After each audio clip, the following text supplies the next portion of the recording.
The ജേർണലിസ്റ്റിലേക്ക് 18 ദിവസത്തെ ജയിൽവാസത്തിന് ശേഷം പുറത്തിറങ്ങിയ രാഹുൽ മാങ്കൂട്ടത്തിലിനെ കാത്ത് ജയിലിന് വെളിയിൽ മാധ്യമങ്ങളുടെ ഒരു വമ്പൻ പട തന്നെ നിലയുറപ്പിച്ചിരുന്നു. രാഹുൽ ജയിലിന് പുറത്തിറങ്ങുമ്പോൾ എന്തെങ്കിലും പറയുമെന്നോ ഇല്ലെങ്കിൽ പറയിപ്പിക്കണമെന്നോ കരുതി തന്നെയാണ് റിപ്പോർട്ടർ ചാനൽ അടക്കം വലിയ ആവേശത്തിൽ ജയിലിന് പുറത്ത് കാത്തുകെട്ടിക്കിടന്നത്. രാഹുൽ ഒരു ചിരിച്ച മുഖവുമായി പുറത്തേക്ക് വരുന്നു, നേരെ കാറിലേക്ക് കയറുന്നു, അടൂരിലെ വീട്ടിലേക്ക് പോകുന്നു. കാരണം രാഹുൽ മാങ്കൂട്ടത്തിലിന് തൻ്റെ അമ്മയെ കാണണമായിരുന്നു. കഴിഞ്ഞ 18 ദിവസമായി ഉള്ളുരുകി പ്രാർത്ഥനയോടെ വേദനയോടെ കഴിയുന്ന ആ പാവപ്പെട്ട അമ്മയെ കണ്ട് ഒന്ന് ചേർത്ത് പിടിക്കണമായിരുന്നു. എന്തിനാണ് എൻ്റെ മോനെ ഇങ്ങനെ എല്ലാവരും ചേർന്ന് വളഞ്ഞിട്ടാക്രമിച്ച് വേട്ടയാടുന്നത് എന്ന ചിന്തയിൽ ഉള്ളുരുകി കഴിയുന്ന ആ അമ്മയ്ക്ക് മുന്നിൽ എത്രയും വേഗം എത്തുക എന്നതിൽ കവിഞ്ഞ് രാഹുലിന് പുറത്തിറങ്ങുമ്പോൾ മറ്റൊരു ലക്ഷ്യവും ആദ്യം ഉണ്ടായിരുന്നില്ല. അതുകൊണ്ട് തന്നെയാണ് രാഹുൽ അതിവേഗത്തിൽ അടൂരിലെ വീട്ടിലേക്ക് കുതിച്ചത്. പക്ഷെ മാധ്യമപ്പട വിട്ടില്ല. അവർ രാഹുലിൻ്റെ പിറകെ തന്നെ ഉണ്ടായിരുന്നു. രാഹുൽ പോകുന്ന വാഹനത്തിൻ്റെ പിറകെ പോകാവുന്നത്രയും അവർ പോയി. ഇടയ്ക്ക് രാഹുൽ എവിടെയെങ്കിലും നിർത്തുന്നുണ്ടോ, മൂത്രമൊഴിക്കുന്നുണ്ടോ, ചായ കുടിക്കുന്നുണ്ടോ, രാഹുലിന് വണ്ടിയിലിരുന്ന് ഛർദ്ദിക്കാൻ വരുന്നുണ്ടോ, ഉണ്ടെങ്കിൽ അതിൻ്റെ കളർ എന്താണ് എന്നൊക്കെ പൊടിപ്പും തൊങ്ങലും വെച്ച് പ്രചരിപ്പിക്കാൻ തയ്യാറായിരിക്കുന്ന ചാനൽ ഫ്ലോറിലെ മാധ്യമ കോടതി ജഡ്ജിമാരും അവർക്ക് വേണ്ടി പൊലിപ്പിച്ച് കഥകൾ പറയാൻ ഓടി നടക്കുന്ന റിപ്പോർട്ടർമാരെയുമാണ് കേരളം ഈ രാഹുൽ മാങ്കൂട്ടത്തിൽ കേസുമായി ബന്ധപ്പെട്ട് കണ്ടിട്ടുള്ളത്. രാഹുൽ മാങ്കൂട്ടത്തിൽ വീടിന് മുന്നിലേക്ക് എത്തിയപ്പോൾ അവിടെയും പത്തനംതിട്ട ജില്ലയിലെ മാധ്യമപ്പട കാത്തുനിൽപ്പുണ്ടായിരുന്നു. അത്യാവേശത്തിൽ പലതും പകർത്താനുണ്ട്, പലതും ചോദിക്കാനുണ്ട്, പ്രകോപിപ്പിക്കാനുണ്ട് എന്ന മട്ടിലൊക്കെ തയ്യാറെടുത്ത് നിൽക്കുന്ന മാധ്യമ സിംഹങ്ങളുണ്ടായിരുന്നു. പക്ഷെ അവിടെ ജനങ്ങൾ മാധ്യമങ്ങളെ ഞെട്ടിച്ചു. രാഹുൽ മാങ്കൂട്ടത്തിൽ ഗേറ്റ് കടന്ന് വീടിനുള്ളിലേക്ക് കയറിയ ഉടൻ നാട്ടുകാരും ബന്ധുക്കളും സുഹൃത്തുക്കളും ഒക്കെ ചേർന്ന് ആ ഗേറ്റ് അങ്ങ് അടച്ചു. ഇവിടെ വരെ മതി, ഇതിനപ്പുറത്തേക്ക് ഒരു ഒറ്റ എണ്ണം കയറിപ്പോകരുത് എന്ന് കൃത്യമായ താക്കീതാണ് അവരുടെ ഭാഗത്തു നിന്നുണ്ടായത്. കാരണം ജനങ്ങൾ എത്രയെന്ന് വെച്ചാണ് സഹിക്കുക? രാഹുലിന് ഇഷ്ടപ്പെടുന്നവർ, രാഹുലിൻ്റെ കൂടെയുള്ളവർ എത്രയെന്ന് വെച്ചാണ് ഇതൊന്നും കണ്ടില്ല കേട്ടില്ല എന്ന് നടിച്ച് വേദനയും ദേഷ്യവും അമർഷവും കടിച്ചമർത്തിയിരിക്കുക? അവർ പ്രതികരിച്ചു. ആ പ്രതികരണമാണ് ഇന്നലെ രാഹുലിൻ്റെ വീടിന് മുമ്പിൽ കണ്ടത്. മാധ്യമങ്ങളെ പുറത്തു തന്നെ നിർത്തി, ഒരു ഒറ്റയെണ്ണം ഇങ്ങോട്ട് കയറിപ്പോകരുത്. എന്തിനാണ് കയറിയിട്ട്? പാവപ്പെട്ട അമ്മ രാഹുലിനെ കെട്ടിപ്പിടിച്ച് പൊട്ടിക്കരയുന്നതും അവർ തമ്മിലുള്ള അതിവൈകാരികതയും ജനലിനിടയിലൂടെ സൂം ചെയ്ത് നാട്ടുകാരെ മുഴുവൻ കാണിച്ച് അതിനിടയിൽ കുറച്ച് പൊലിപ്പിച്ച് റേറ്റിംഗ് ഉണ്ടാക്കാനല്ലേ? അങ്ങനെ രാഹുലിൻ്റെ കുടുംബം വെച്ച് നിങ്ങളൊന്നും ഒരു റേറ്റിംഗും ഉണ്ടാകണ്ട, ഒരുത്തനെയും കാണിക്കണ്ട എന്ന് കൃത്യമായി ജനങ്ങൾ പറഞ്ഞിടത്താണ് രാഹുലിന് വലിയൊരു പിന്തുണ സ്വന്തം നാട്ടിലുമുണ്ട് എന്ന കാര്യം കൂടി വെളിവായത്. കാരണം രാഹുലിനെതിരെ കേസുകൾ രജിസ്റ്റർ ചെയ്ത സമയത്ത് അന്ന് രാഹുലിന് പറയാനുള്ളത് എന്താണ് എന്ന് നിങ്ങൾ ചോദിച്ചില്ല. രാഹുലിനെ ഭേദ്യം ചെയ്യുകയായിരുന്നു മൈക്കുമായി ചെന്നിട്ട്.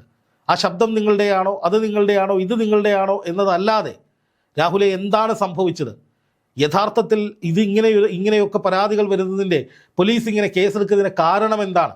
നിങ്ങൾക്ക് രാഷ്ട്രീയപരമായിട്ടുള്ള വേട്ടയാടൽ നിങ്ങൾക്കെതിരെ ഉണ്ടായിട്ടുണ്ടോ? ഇങ്ങനെയുള്ള ഒരു ചോദ്യവും ചോദിച്ച് രാഹുലിൻ്റെ ഭാഗം കേൾക്കാൻ തയ്യാറാകാത്ത മാധ്യമ സിംഹങ്ങളാണ് ഇപ്പോൾ രാഹുൽ മാങ്കൂട്ടത്തിൻ്റെ ഒരു ബൈറ്റിന് വേണ്ടി ഓടി നടക്കുന്നത്. എന്നിട്ട് എന്തിനാണ്? ഒരു പട്ടിക്കുഞ്ഞിനെ പോലെ ഉണ്ടായിരുന്നു രാഹുലിൻ്റെ കരച്ചിലെന്ന് പറഞ്ഞിട്ട് രാഹുലിനെ വീണ്ടും കളിയാക്കി അധിക്ഷേപിച്ച് ഇനിയും അതിജീവിതമാരുണ്ട് എന്ന് പറഞ്ഞ് അടുത്ത ചർച്ച ഉണ്ടാക്കാനല്ലേ? അതിനെന്തായാലും രാഹുലിനെ കിട്ടില്ല, രാഹുലിനൊപ്പമുള്ളവരെ കിട്ടില്ല, രാഹുലിൻ്റെ കുടുംബാംഗങ്ങളെ കിട്ടില്ല, അന്നാട്ടിലെ ജനങ്ങളെയും കിട്ടില്ല എന്ന് അവരവരുടെ പ്രവൃത്തിയിലൂടെ തീർത്ത് പറഞ്ഞു. അല്ലെങ്കിലും രാഹുൽ മാങ്കൂട്ടത്തിൽ വിഷയത്തിൽ ചാനലുകളോട്, പ്രത്യേകിച്ച് ചില ചാനലുകളോട്, CITU മാധ്യമ പ്രവർത്തകരോട് രാഷ്ട്രീയ അജണ്ട നടപ്പാക്കുന്ന വിധത്തിൽ രാഹുലിൻ്റെ ഭാഗമൊന്നും ജനങ്ങളെ അറിയിക്കാതെ, കോടതിയിൽ രാഹുലിന് അനുകൂലമായി നിരീക്ഷണങ്ങൾ ഉണ്ടായത് ജനങ്ങളെ അറിയിക്കാതെ, അതെല്ലാം മൂടിവെച്ച് രാഹുൽ വലിയ കുറ്റക്കാരനാണ് എന്ന് ഇപ്പോഴും, രാഹുൽ കുറ്റം ചെയ്തു എന്ന് വിധിക്കുന്ന വിധത്തിൽ ഇപ്പോഴും കഥകൾ മെനയുന്നവർ ജനങ്ങളുടെ മുന്നിൽ അപഹാസ്യരായി തുടങ്ങുകയാണ്. ഇത് കേവലം രാഹുൽ മാങ്കൂട്ടത്തിൽ വിഷയത്തിൽ മാത്രമല്ല കേട്ടോ. എന്തെങ്കിലും അറ്റവും വാലും കിട്ടുമ്പോഴേക്കും വലിയ കഥകൾ പടച്ചുവിട്ട് പലരെയും കടന്നാക്രമിച്ച് അവരുടെ ജീവിതവും കരിയറും നശിപ്പിക്കുന്ന പല മാധ്യമ പ്രവർത്തകരുമുണ്ട്. ഇവരെ കൊണ്ടൊക്കെ ജനങ്ങൾ പൊറുതിമുട്ടിയിരിക്കുകയാണ്. ജനങ്ങൾക്ക് ഗുണമുള്ള എന്തെങ്കിലും ഒരു കാര്യം ചർച്ച ചെയ്ത് നിങ്ങൾ നടപ്പാക്കിയിട്ടുണ്ടോ? നിങ്ങളുടെ വാർത്തകളിലൂടെ എന്തെങ്കിലും ഒരു ജനകീയ വിഷയം ഈ അടുത്ത കാലത്ത് നിങ്ങൾ തീർത്തിട്ടുണ്ടോ? എത്രയെത്ര സമരങ്ങൾ കേരളത്തിൽ നടക്കുന്നുണ്ട്, എന്തൊക്കെ ജനകീയ പ്രശ്നങ്ങൾ ഇവിടെ നടക്കുന്നുണ്ട്, ഭരണകൂടത്തിനെതിരെ എന്തൊക്കെ കഥകൾ, അഴിമതി ആരോപണങ്ങൾ, കെടുകാര്യസ്ഥതകൾ ഒക്കെ വരുന്നുണ്ട്, ധൂർത്തടക്കമുള്ള എത്രയോ വിഷയങ്ങൾ, ചർച്ചകൾ വരുന്നുണ്ട്. ഇതൊന്നും വേണ്ട വിധത്തിൽ ആരും കൈകാര്യം ചെയ്തില്ല. ശബരിമല സ്വർണ്ണക്കൊള്ള ഗുരുതരമായ വിഷയമാണ്. പക്ഷെ അത് ആദ്യം കുറച്ച് ദിവസം ചർച്ച ചെയ്ത് അതങ്ങ് വിട്ടു. അത് അന്വേഷിക്കുന്ന SITക്കെതിരെ ഹൈക്കോടതി ശക്തമായ ഭാഷയിൽ വിമർശിച്ച ഒരു വാർത്തയ്ക്കപ്പുറം അതിന്മേൽ ചർച്ച ഇവിടെ നടക്കുന്നില്ല. അങ്ങനെ എന്തെങ്കിലും ഒരു വിഷയം വരുമ്പോൾ അപ്പം രാഹുൽ മാങ്കൂട്ടത്തിൽ എടുത്തിടുകയാണ്.